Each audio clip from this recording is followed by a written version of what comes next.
bonsoir et merci de nous rejoindre pour faire le point sur l'actualité locale. Voici les titres de ce mercredi 19 octobre.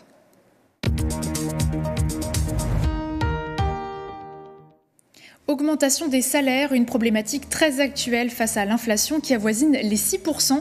Les salariés français peinent à payer leurs factures, tandis que les patrons doivent tenir une trésorerie malmenée par les prix de l'énergie et autres conséquences. Exemple dans cette édition. Dans la forêt du bois de l'Étoile à Florange, l'heure est au nettoyage car aux côtés de la végétation, les déchets n'ont pas leur place.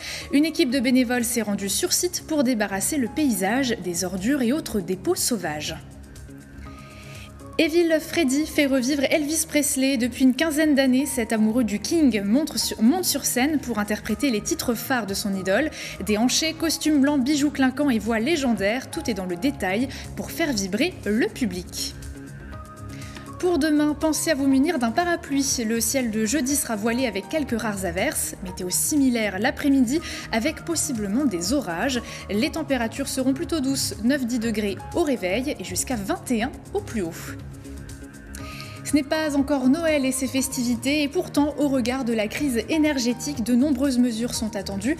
À Metz, certaines installations pourraient ne pas voir le jour, comme par exemple le village Igloo, place de chanvre habituellement.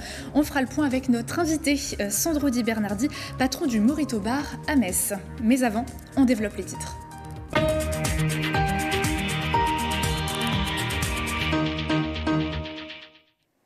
Cette semaine se déroule le salon de l'auto à Paris, mais nul besoin d'aller là-bas pour découvrir de nouveaux véhicules. En Moselle-Est, ce lundi était synonyme de fierté et de cérémonie officielle, puisque le Grenadier, produit en série sur le site de l'usine Ineos Automotive à Ambach, a été officiellement présenté. Plus d'1 millier de salariés, opérateurs, techniciens de maintenance, ingénieurs ont assisté à cet événement retransmis en direct et en vidéo sur l'ensemble des sites à travers le monde. C'est donc le tout premier véhicule à être produit sur le site avant d'honorer le début des commandes. 2000 véhicules seront produits à la fin de l'année et 20 000 pour l'année prochaine. Mais encore faut-il pouvoir acheter un nouveau véhicule alors que l'inflation frôle les 6%. La question des salaires est sur toutes les lèvres, celle des salariés qui peinent à joindre les deux bouts comme celle des patrons tenus par leur trésorerie. De l'hôtellerie-restauration au secteur des transports, certains dirigeants sortent leur portefeuille mais ne peuvent pas tout changer du jour au lendemain. Regardez. Derrière son comptoir, Malik a le sourire. Travaillant pour un grand groupe, il bénéficie d'avantages qu'il n'a jamais connus dans la restauration, comme un intéressement aux bénéfices ou encore un 13e mois sous forme d'objectif. En termes de pouvoir d'achat, il y a eu déjà une revalorisation des salaires. Il y en a encore à venir, il y a beaucoup de réflexions sur le sujet, il y a beaucoup d'échanges avec la direction sur ce point. Ici, on a quand même la possibilité non seulement d'avoir une politique salariale qui est plutôt avantageuse, mais aussi, encore une fois, cette certitude de savoir que ça peut évoluer. Et ça, c'est mieux que ça, vous ne pouvez pas espérer en fait. Pour compenser la hausse du coût de la vie, Thierry Schindler a lui aussi mis la main au portefeuille. Malgré un contexte économique tendu, il a augmenté ses 75 salariés de 9% ces derniers mois.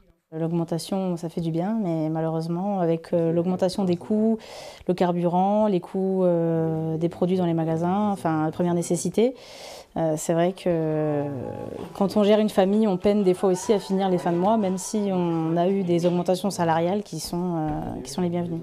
Dans un monde concurrentiel, impossible pour le patron d'en faire plus, sans mettre en danger la santé financière de son entreprise. Quand on sait qu'aujourd'hui, la marge sur le transport, elle est grosso modo entre 3 et 5%. On n'a pas beaucoup de marge, c'est le cas de le dire, pour donner davantage. Donc nous sommes contraints par ces contrats que nous avons avec les collectivités. Le chef d'entreprise estime qu'il est grand temps de renégocier la convention collective. C'est d'ailleurs grâce à ces accords de branche que les employés de l'hôtellerie-restauration ont été augmentés de 3 à 15% selon leur qualification. Si l'inflation est trop importante et qu'il y a un décalage entre les dépenses des salariés et ce qu'ils gagnent, forcément ça n'ira pas. Donc nous sommes obligés, comme toutes les professions, à nous adapter en fonction de cette inflation et il faudra probablement réajuster les salaires, soit en individuel dans les entreprises, soit au niveau de la branche et retoucher peut-être plus rapidement que ce qu'on a l'habitude. Face à cette crise énergétique qui rebat bien des cartes, un nouvel accord de branche devrait intervenir prochainement dans l'hôtellerie-restauration afin de réactualiser la grille des salaires et compenser l'inflation. Et on l'a vu, depuis ces dernières semaines, la question des salaires cristallise les débats. Mais concrètement, combien touche un salarié? Quels sont les prélèvements obligatoires sur cette rémunération? Décryptage par Baptiste Deveau. En France, en 2022, le SMIC, le salaire minimum pour un salarié en temps complet, est de 1 979 € brut par mois, sans prime ou indemnité. Quand l'employeur verse le SMIC à son salarié, il paye au total 1 750 €, dont 71 € de charges patronales. Ces prélèvements financent les prestations sociales comme le chômage, la retraite ou l'assurance maladie. Les salariés sont eux aussi prélevés. Ils versent 350 € de charges salariales, ce qui correspond à 21% de leur salaire brut. Il reste donc à la fin 1 329 € net. Vient ensuite l'impôt sur le revenu, désormais payé par moins d'un contribuable sur deux. Après tous ces prélèvements, le salarié dispose d'un salaire qu'il peut dépenser selon ses besoins. Mais sur chaque produit acheté, la TVA, la taxe sur la valeur ajoutée, s'applique. Elle est de 20% pour la plupart des produits, de 5,5% pour les dépenses du quotidien. Elle a rapporté en 2021 92,4 milliards d'euros à l'État. Face à l'inflation et à l'augmentation des prix de l'énergie, la contestation des salariés grandit. Une partie d'entre eux exige une augmentation générale des salaires, pensions et minima sociaux.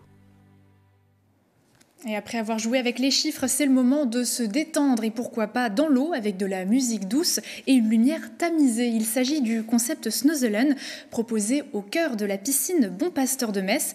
D'abord en phase test l'année dernière, il s'agit désormais d'un rendez-vous régulier pour les jeunes enfants porteurs d'un handicap. À travers divers exercices encadrés, les enfants s'exercent dans de meilleures conditions par rapport à une piscine classique. C'est un reportage de Lucie Philippot. Accompagnée de son papa, Madi, 18 mois, atteinte d'une maladie génétique qui entraîne un retard psychomoteur, apprécie profiter de l'eau sous le regard de sa maman admirative. Ça permet de travailler son équilibre, l'endurance aussi, vous voyez, sur les tapis, plein d'exercices qu'elle ne ferait pas en fait en salle avec ses jouets habituels, donc elle adore. C'est un petit moment privilégié, on a de la chance, le bassin est chauffé. Chose dans une piscine municipale, c'est pas possible. Elle tombe très vite malade et ça peut vite finir aux urgences. En effet, la piscine est à 32 degrés. La température du bassin est une des caractéristiques de la méthode Snoezelen. Cette pratique, développée par des Hollandais en 1970, fait appel aux 5 sens grâce à un aménagement particulier. On a travaillé sur le lieu par rapport à une ambiance qu'on a créée grâce à la lumière. La lumière n'étant possible que si on peut fermer les fenêtres, fermer les rideaux, comme on dit. On a travaillé aussi avec du son. On a ramené de la sono pour justement amener ce côté auditif, travailler sur l'ouïe. Et ils ont des petits objets pour travailler le tactile, qui sont ou lisses, ou rugueux, ou avec des petites bosses, simplement pour découvrir aussi les différentes phases de toucher qu'il peut y avoir. L'objectif de cette séance est d'amener les enfants à un bien-être et une familiarisation de l'eau. Elle consiste à trouver un juste équilibre entre stimulation et relaxation. Ça peut être de la découverte, de l'exploration sensorielle dans l'eau, l'exploration motrice. Et puis on accompagne les enfants à être bien dans l'eau, d'être en position verticale, d'accéder un peu à la position ventrale ou dorsale. Et puis d'explorer différentes façons de mobiliser son corps dans l'eau. Cette activité à la piscine Bon Pasteur de Metz est exclusivement réservée aux enfants présentant des difficultés et aux personnes de 3e âge. Personne n'est contre un bon bol d'air en pleine forêt. En revanche, nous sommes d'accord, les déchets n'y ont pas leur place. On en parle dans notre rubrique du jour.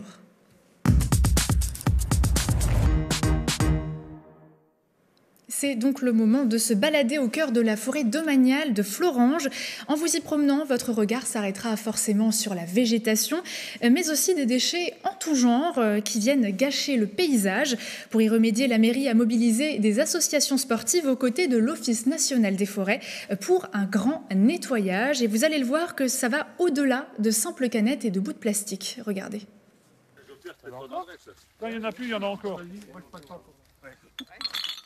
Des déchets par centaines. C'est ce qu'ont ramassé une trentaine de bénévoles dans le bois de l'Étoile. Munis de bottes, pinces, sacs poubelles et gants, ces florangeois volontaires se sont bien équipés pour débarrasser la forêt de détritus en tout genre. Genre citernes, comme vous venez de voir, des sachets, des pneus, des gravats, de l'amiante. Les gens ils jettent un peu n'importe quoi en forêt. Pour pallier l'incivisme de certains, ces amoureux de la nature ont effectué en amont un repérage des dépôts sauvages. La mairie de Florange a ensuite pu mettre en place les moyens nécessaires pour le débarrassage. J'ai vu qu'il fallait des gros moyens en fait, alors style Manitou, vous voyez l'engin qui est là, télescopique, un petit camion qui attend un peu plus loin pour pouvoir y mettre tous les déchets. Et si ces moyens sont mis en place, c'est parce qu'au-delà de sa beauté, la forêt joue un rôle primordial sur la Terre. C'est le deuxième puits de carbone qu'on ait sur la planète avec les océans. Et les dépôts de déchets en forêt, ils ont un impact sur la pollution des sols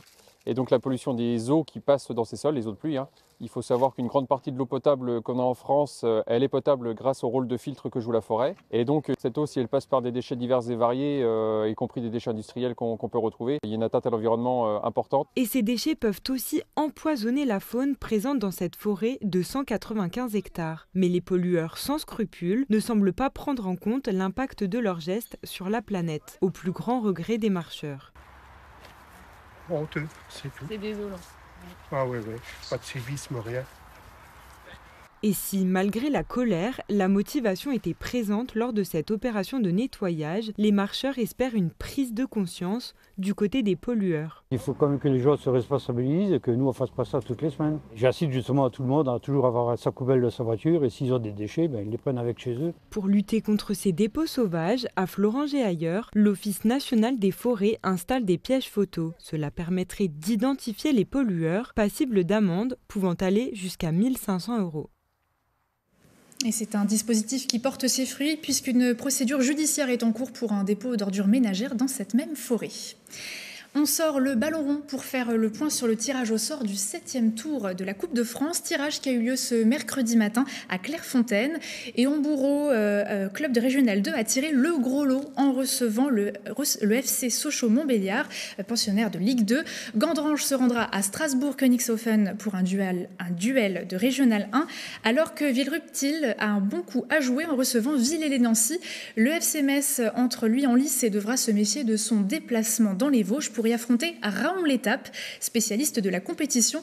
Les matchs sont programmés pour le week-end du 29-30 octobre. Et puis 3 jours après sa première défaite de la saison à Esbjerg en Ligue des Champions, Metz Handball poursuit ses pérégrinations à l'extérieur. Les Dragons affrontent ce soir à 20h Chambray-les-Tours pour le compte de la 6e journée championnat. Les coéquipières de Camille Despuisé devront se méfier du poil à gratter de la LFH où évoluent Manon Ouette et Delvine Débat, 2 anciennes Messines. Pour la suite, son visage ne vous est sûrement pas inconnu. La jeune Messine Logan, 15 ans, avait participé à l'édition 2022 de The Voice Kids. Elle aura presque touché du doigt la finale. Elle revient pour nous sur cette grande aventure. On l'écoute.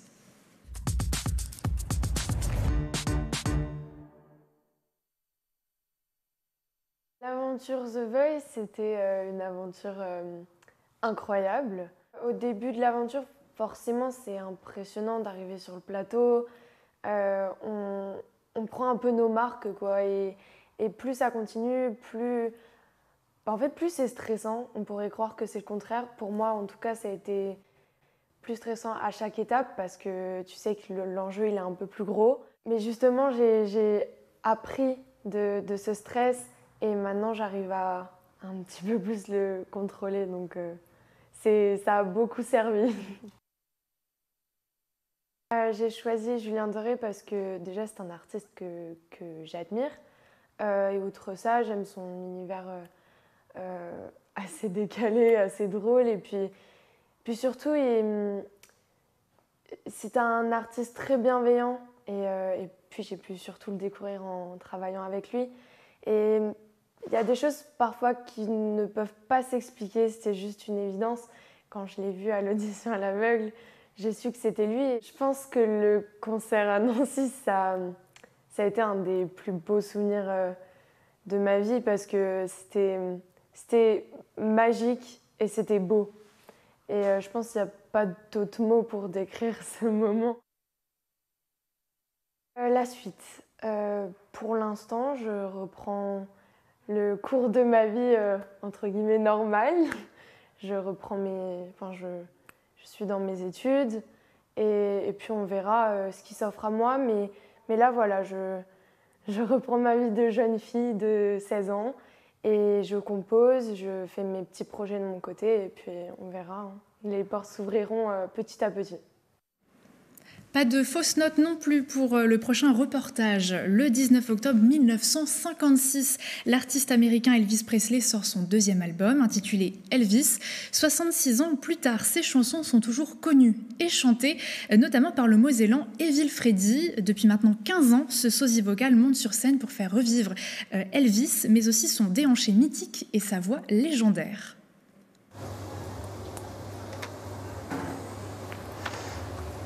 C'est vraiment au moment où je commence à me changer que là, je sais que je dois respecter Elvis Presley, tout ce qu'il représente pour les gens. Les vrais fans savent quel bijou il y a et tout, donc c'est vrai que ça fait partie du personnage. When I say I got a woman, very close time, it's good to me. Une fois que je suis habillé, je me sens assez bien. Stressé, ça oui.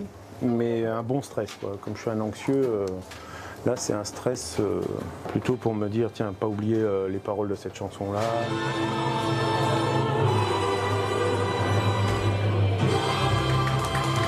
Bonjour à toutes et à tous.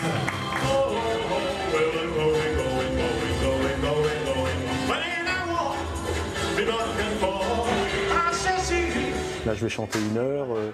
Je sais que c'est 1 heure où j'ai l'impression qu'il ne peut rien m'arriver de mal, quoi.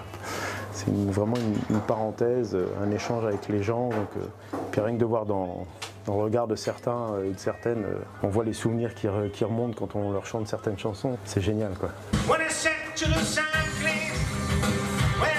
Là, ça fait 22 chansons et c'est vraiment varié. Il y a vraiment des chansons rapides. Après, des chansons douces.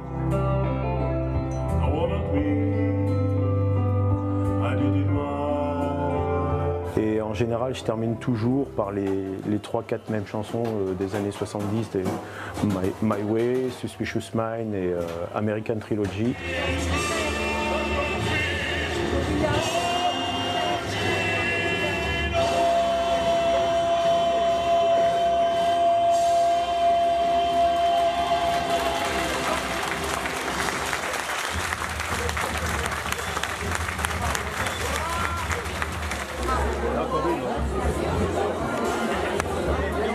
Ça vraiment super touchant et chacun réagit différemment. Il y en a, on les voit pas bouger pendant tout le spectacle et finalement à la fin ils viennent vous voir pour vous dire que c'était génial et tout, donc c'est vraiment bien. Vous en avez l'habitude, le mercredi soir, on ouvre la boîte à malice. Au programme, aujourd'hui, une belle rencontre avec l'acteur nancéen Pierre Deladonchamp à l'affiche du film Reprise en main de Gilles Perret, un film qui met en scène une bande de pieds nickelés bien décidés à reprendre leur entreprise menacée par un fonds d'investissement. Un film social et humain, mais aussi un film de territoire, comme il l'explique. Moi, je suis lorrain et fier de l'être, et je le dis à qui veut l'entendre, c'est bien que vous le souligniez. Et Gilles et Marion, je les retrouve aussi dans leur région, la Savoie, la Haute-Savoie. Parce qu'il y a la Haute-Savoie et la Savoie. Et donc, on s'est retrouvés sur cette fierté qu'on a d'être de là-bas, chacun de sa région, et d'y avoir des valeurs. Moi, je trouve qu'être lorrain, c'est pas pareil que d'être de PACA ou des Pyrénées ou de la Bretagne ou du Nord. C'est bien, c'est complémentaire, mais voilà, moi j'aime bien mettre en avant le fait que d'ailleurs, je vis pas à Paris, je suis acteur, mais je vis pas à Paris, je vis à Nancy, et j'aime ça. Et Gilles et Marion, pareil, ils vivent dans la vallée. Ils ont filmé plein d'endroits qui leur sont très familiers. Ils ont filmé plein de gens qui partagent leur vie aussi au quotidien. Dans ce film-là, il y a plein d'acteurs non professionnels qui connaissent depuis toujours. Et oui, c'est important de mettre l'humain au cœur des projets parce que c'est une industrie, le cinéma, mais c'est avant tout des humains qui le font. Et ça paraît un peu gnangnan de dire ça comme ça, mais en fait, c'est vachement important de se reconnecter à à la relation humaine aux autres et d'où on vient, où on va et qu'est-ce qu'on fait avec qui. Et là, moi, j'étais ravi de faire cette aventure avec eux. Retrouvez bien sûr cet entretien tourné au Cinéma Club de Metz ce soir dans la boîte à malice. Alicia Hublot fera également un focus sur la programmation de l'Espace Coltès à Metz et sur l'exposition d'Emmanuel Gatt à l'Arsenal. Allez, c'est le moment maintenant de retrouver notre invité.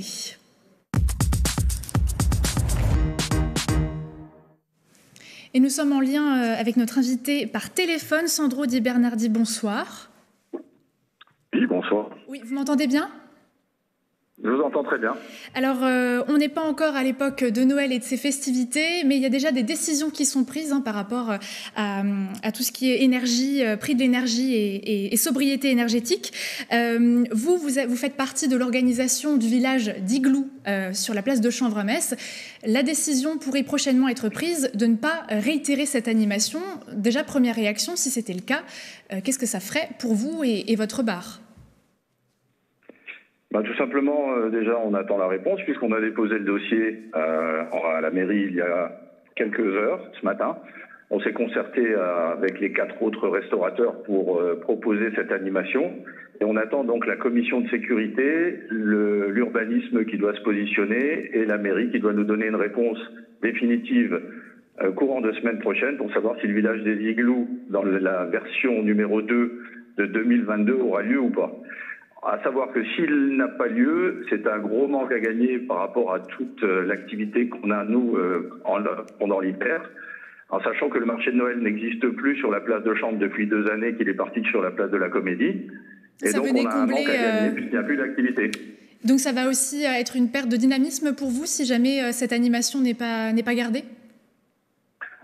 On se rappelle de ce qu'était la place de Chanvre il y a 8 ans quand il n'y avait pas d'activité, pas d'animation.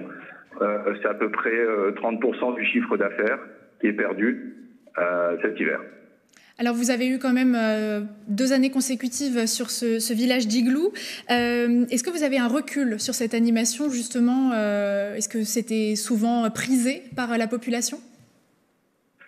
Tout simplement les chiffres de l'année dernière. On a réalisé plus de 12 000 réservations en ligne sur la période de 3 mois, ce qui est exceptionnel pour les 4 restaurateurs qui l'avaient mis en place. À peine le site avait été mis en ligne que les réservations avaient explosé. C'était un succès populaire et on a régulièrement des demandes, encore toute la semaine dernière, pour savoir si le village va être réitéré ou pas. Donc on attend la position officielle pour se prononcer. Est-ce que vous comprenez que la place de Chanvre est complètement laissée par rapport aux festivités de Noël ? Pas du tout. On a été à l'initiative de pas mal de projets et d'animations qui ont tous eu un succès populaire et on ne comprend pas aujourd'hui pourquoi il n'y aurait plus d'animation sur la place de Chanvre. Mais vous comprenez que par sobriété énergétique, la commission pourrait refuser. Alors la commission doit se positionner non pas sur l'activité électrique, mais sur la position de savoir si on peut mettre un village et des igloos. Suite à cela, libre à nous de voir comment on pourra éventuellement chauffer ou pas. Donc aujourd'hui, on a plusieurs solutions alternatives et on comprend très bien la position de la sobriété électrique. On soutient cette initiative. Mais après que vous chauffiez à l'intérieur d'un établissement ou dans une véranda qui va être posée à l'extérieur, si vos clients se trouvent à l'extérieur, on peut très bien couper le chauffage à l'intérieur. Alors la décision définitive doit être prise quand ? Et sinon, avez-vous déjà réfléchi à autre chose pour animer cette partie de la ville ? Le dossier est à l'étude à la commission de sécurité. Demain, après-demain, l'urbanisme doit se positionner et le maire aura le mot final semaine prochaine pour nous dire si oui ou non le projet qu'on a présenté est viable et peut être mis en l'état. Et s'il n'existe pas, on n'a pas d'alternative et pas de plan B cette année, c'est trop court. Ça sera un peu trop juste pour tout ça. Merci quand même pour vos précisions. À bientôt, on l'espère, au village des Igloos. Merci beaucoup. Bonne soirée. Et pour finir cette édition focus sur un Mosellan, Nicolas Schwing est devenu champion du monde de tournage des métaux. Il a remporté ce titre ce lundi 17 octobre à Leonberg en Allemagne lors du plus grand concours des métiers du monde, World Skills Competition, lors des Olympiades des métiers. Originaire de Bienville-sur-Nier, le jeune homme a étudié au pôle formation UIMM, Lorraine de Yutz, où il a obtenu sa licence pro en 2021. Actuellement, il poursuit sa carrière chez Mecca-Aerolor à Wapi pour son apprentissage. C'est tout pour l'actualité. Votre soirée continue sur Moselle TV avec un nouveau face-à-face à 18h30 avec en invité l'humoriste Julien Strelzik. Et à 19h, retrouvez la boîte à Malice. Très belle soirée et à demain.